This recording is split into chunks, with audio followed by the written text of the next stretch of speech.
Hello students, in this part we are going to learn about the electromagnetic waves. This is your unit 5th and chapter 8th, and this is the last chapter of your volume 1, and we are going to complete our unit 5th. So here we are going to start with the unit 5th, and the name of the chapter is electromagnetic waves. If we will see, in the previous chapters we have discussed about, that is the Faraday's experiment. So the Faraday's has find out the relationship between the electric field and the magnetic field. Initially we have seen that Oersted has proved that when the varying electric field is there, or we can say when the current flows through the conductor, it will produce a magnetic field. Then later on Faraday has come and he said that if the conductor is rotating or either magnetic field is rotating, it will produce a electric field. So we have seen that one field can produce another field. This was done by the Faraday and the Oersted. Then later on we have seen the Ampere circuital law, but there were some drawbacks in the Ampere circuital law which was fulfilled or which was modified by the Maxwell. So Maxwell has suggested and Maxwell has said that any of the time varying magnetic field or electric field will produce an electromagnetic waves. So we are going to discuss with the production of the electromagnetic waves. Now if we will see the electromagnetic waves is defined as, if suppose we have a stationary charge, so obviously it will produce an electric field. If this charge is moving uniformly, we have found, that is, if it is in motion, we found it will produce an magnetic field. But if this charge is oscillating, or we can say if this charge is accelerating, that is producing a electromagnetic waves, that will produce an electromagnetic waves. This was proved by Hertz experiment. What was the Hertz experiment? What he has done? He has considered the two metallic balls and he has allowed that the electric current pass through it, and when the current pass, and because of these two metallic balls and the potential developed across them, we have seen a high voltage which is produced in it, and because of that we found that between the gaps of these two balls the spark produced, and because of that spark we have noticed that another on the receiver side we have obtained the same kind of a spark, and that is the confirmation of the electromagnetic waves. Hello students, in this part we are going to learn about Hertz experiment.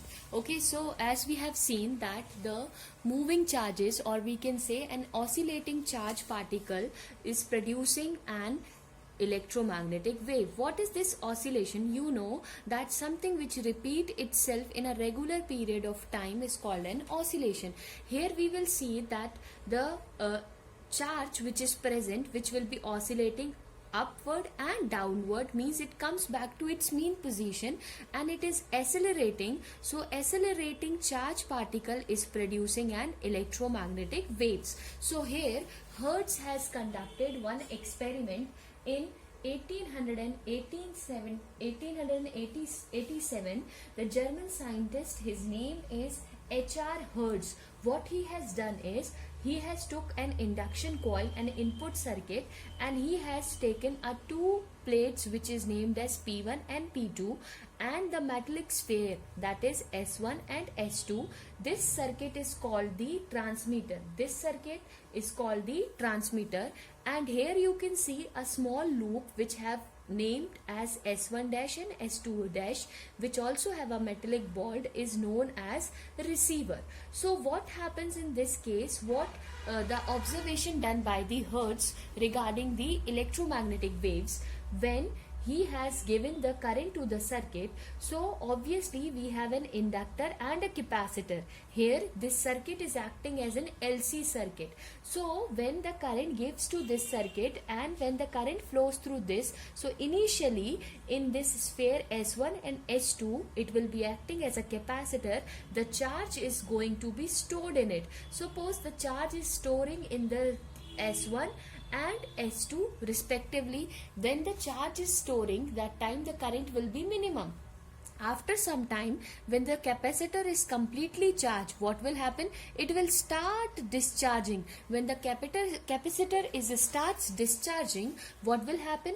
That the spark will produce, because from both the sides it will start get discharging, and it will produce a magnetic field, and that magnetic field will produce an electric field, and that because of that we have observed or received a spark in the receiver section. So this was the observation done by the Hertz, and this process is occurring again and again, and we have observed that its frequency will be mu is equals to 1 upon under root of 2 pi LC. So this was the experiment done by the Hertz, which shows that a moving, or we can say an accelerating charge particle is producing an electromagnetic waves, because here, as we have discussed, that what is there in the circuit. Now if you will see in this LC circuit, this will be acting as your inductor and this will be acting as your capacitor. So what will happen, that how the electromagnetic waves or how the electromagnetic waves energy get transferred from the transmitter to the receiver. So we are going to consider a case at time t equals to 0. We assume at time t equals to 0, the capacitor is fully charged. This capacitor is fully charged. So the maximum charge is, and the current is 0. But when the current start discharging, at some time, after some time, the current starts discharging and the capacitor is fully discharged. That time what will happen?